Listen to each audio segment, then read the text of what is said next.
Also, thank you to Jonathan for the invite. It's great to be here.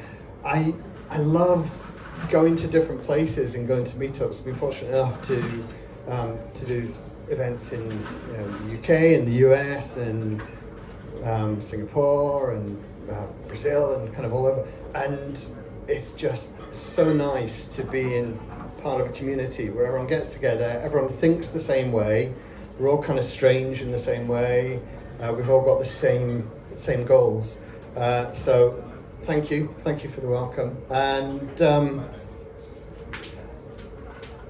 this is me. So my name is Steve. Stephen is my Sunday name, or if I'm in trouble. So I am Steve, and I'm Director of Consulting at UserVision. As Jonathan said, we are based in Edinburgh. Despite my accent, I have lived for 45 of my 48 years in Scotland. But for some reason, I haven't yet developed that kind of Mel Gibson, Braveheart kind of sound. I'm still working on it. So UserVision, we're a UX consultancy, human-centered design consultancy. We're small, we're a team of 15, but we're really fortunate under Chris's leadership. We've been around for 24 years and kind of work all over the place. And been fortunate enough to work for a number of organizations within UAE, including Emirates Airlines, and I've been working with them for like 18 years now. So it's great to be out, meet with them, and meet with all of you guys. If you want to connect, please do. I'd love to connect with you.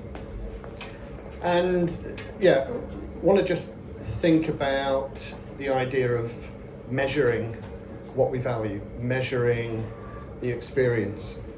So measuring what you value. So before I joined UserVision, I worked for a company called PA Consulting Group, management consultancy, and they started back in the Industrial Revolution in the UK, doing time and motion studies. So all of a sudden, all of the factories had all of this new technology in, which looked like this. And they had to understand how to use this fantastic new technology to be efficient and to drive productivity. So they had people who stood around with clipboards and watched how long people were taking to do things. They were measuring what was valuable to them, which was increasing productivity. Fast forward to kind of the 70s and the 80s, and we started getting IT coming into offices, and the same thing applied. People had to understand how to use this new technology in order to be efficient and effective. And that was what was valuable, and that was what was measured. Then we kind of got into the noughties, and Apple launched the iPhone, and we all went just kind of nuts for technology and just fell in love with every device. And this is when we kind of shifted to experience. So it wasn't just enough that it was usable and it did something. It was all about the experience that it delivered. And this is kind of where we are now. And Don Norman said that a product is not just a product. It's a cohesive, integrated set of experiences. So when we're building and producing products and services, actually what we're producing are experiences. They're just kind of wrapped up in this functional product or service. And I think one of the conversations that I often have with clients is trying to get them away from thinking about experience as being a team or a role or an activity, but rather thinking about user experience as being an outcome. It's something that happens. So our users, our customers, are going to have an experience with our products and services, whether we do anything about it or not. We can't stop them having the user experience. They're going to have an experience. What we can do is shape it to be the best possible experience it can be.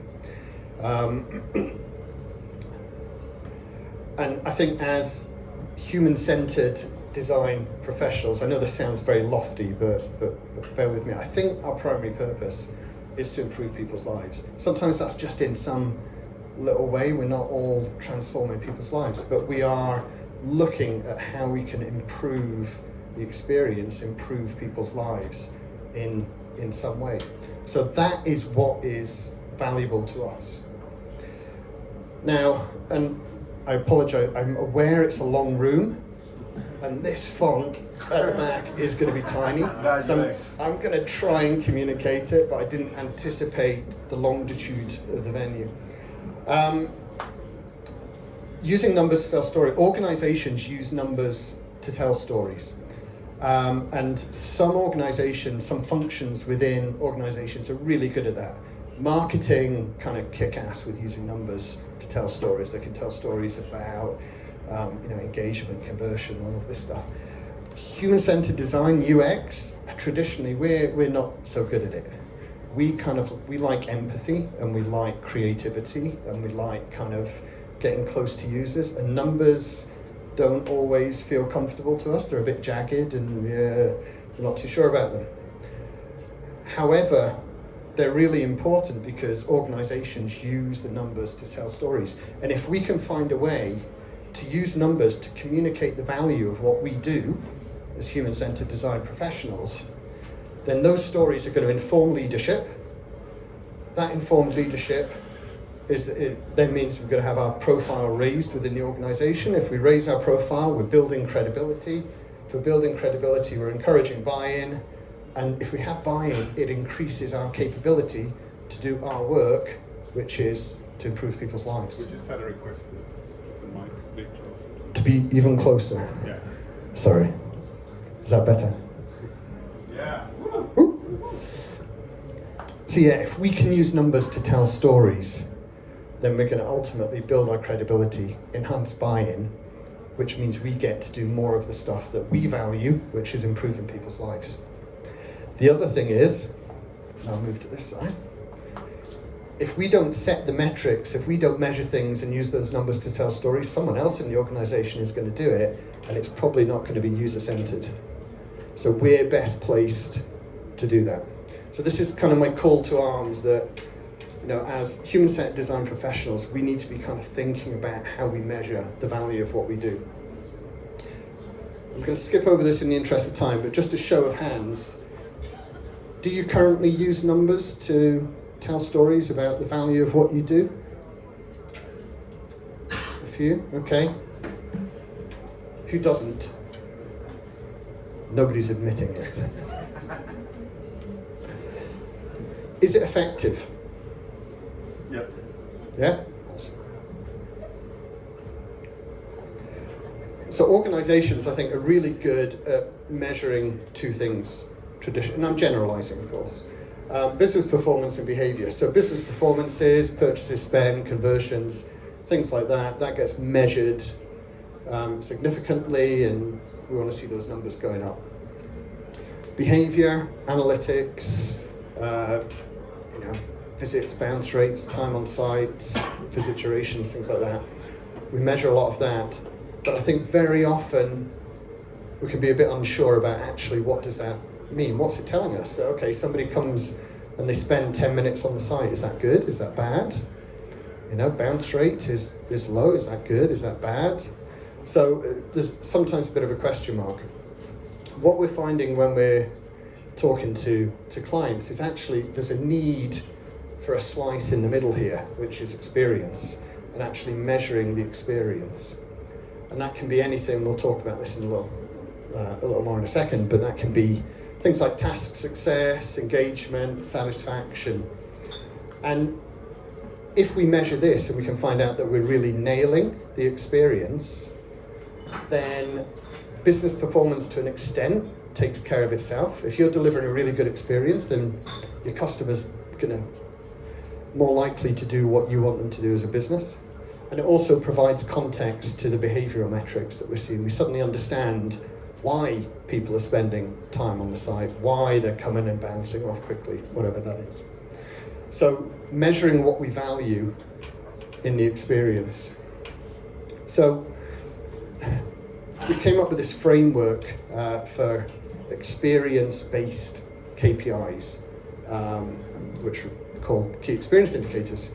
And they give us a reportable measure, or they can give organizations a reportable measure for measuring the experience, and allows us to score things as specific, important, and actionable. And the actionable bit is really important. We shouldn't be measuring something that we don't have either the intent or the ability to change. If we don't have the intent or ability to change something, then why measure it?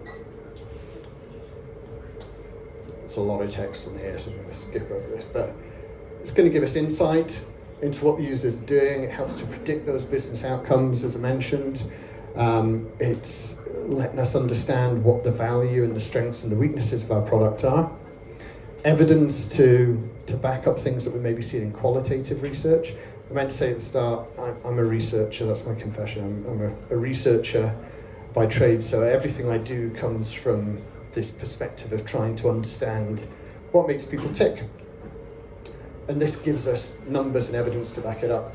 Direction for where we maybe want to do some further research, and we can measure the impact of design changes. We can actually quantify to see if the changes we're making are beneficial. So we want to measure things that are going to tell that story about how we're improving people's lives, as that being our primary aim. So this is a guy called Andy Hargreaves. He was an educator, and he said that you want to measure what you value instead of valuing just what you can measure. And I think we often find that if we don't know why we're trying to measure something, we will latch on to whatever the organization is measuring, and we will give that inherent value. And a prime example, and this is a little bit of a soapbox, is NPS.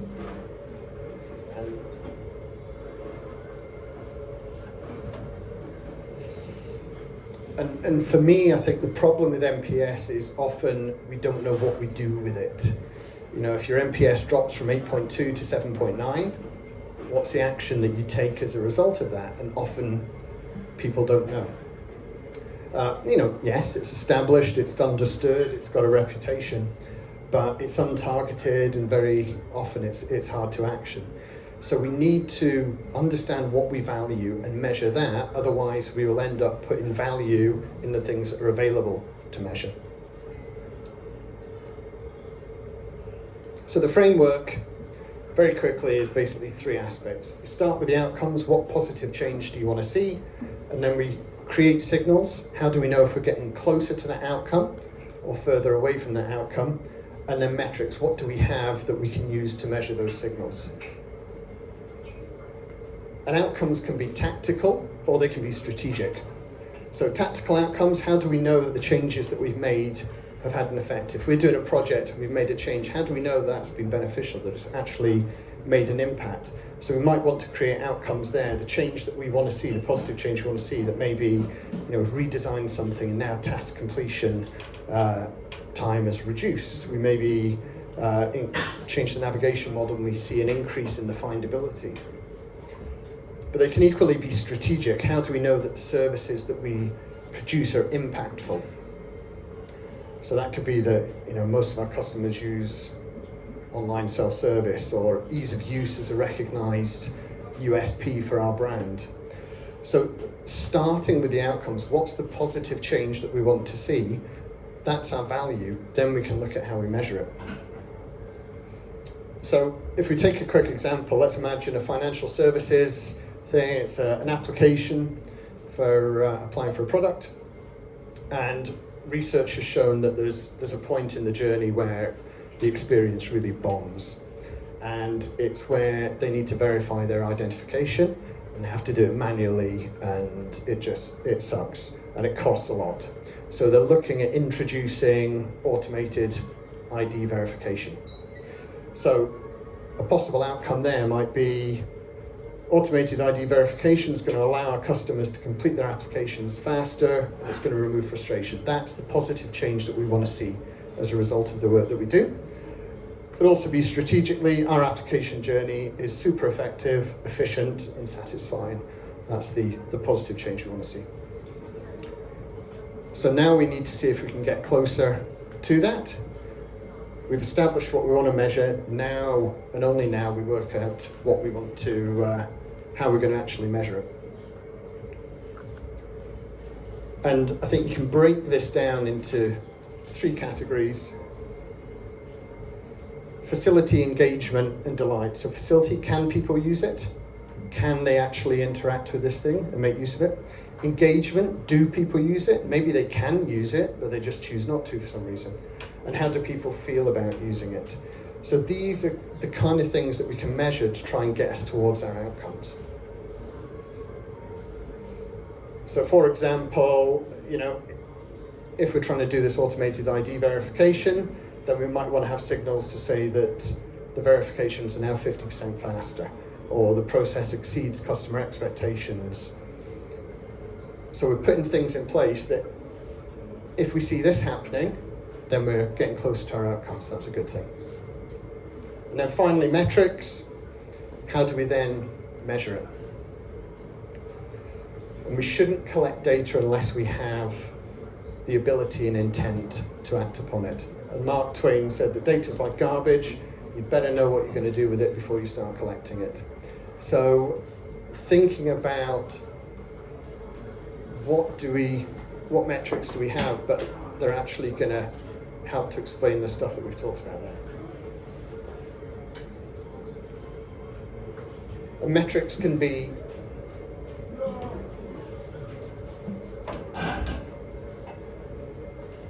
I'll let Jonathan fix that. Careful, you drink down.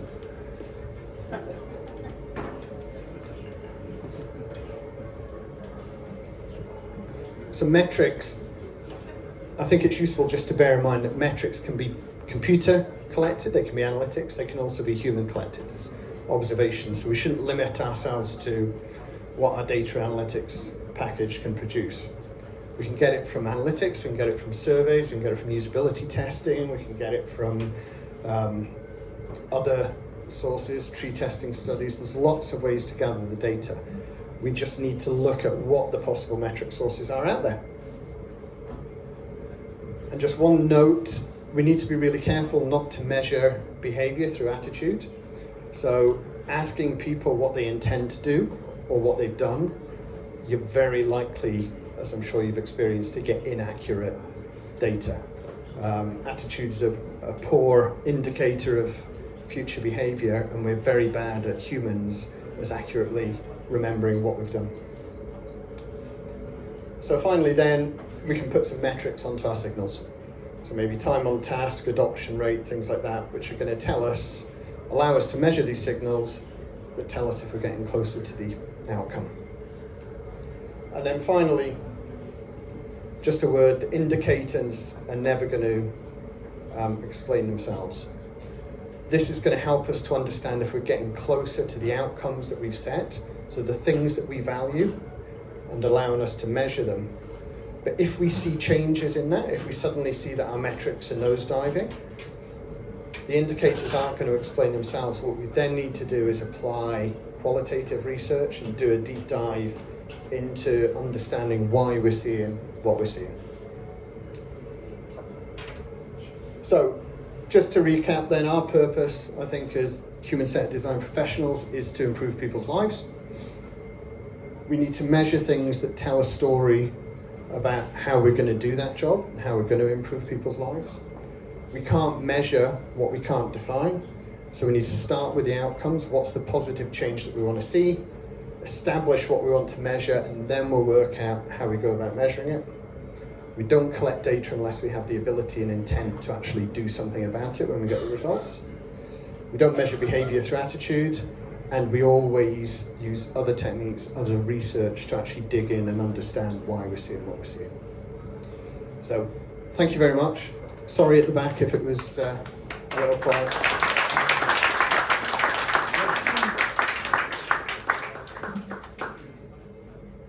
Any questions? I realise I'm standing in between you and more beer, so.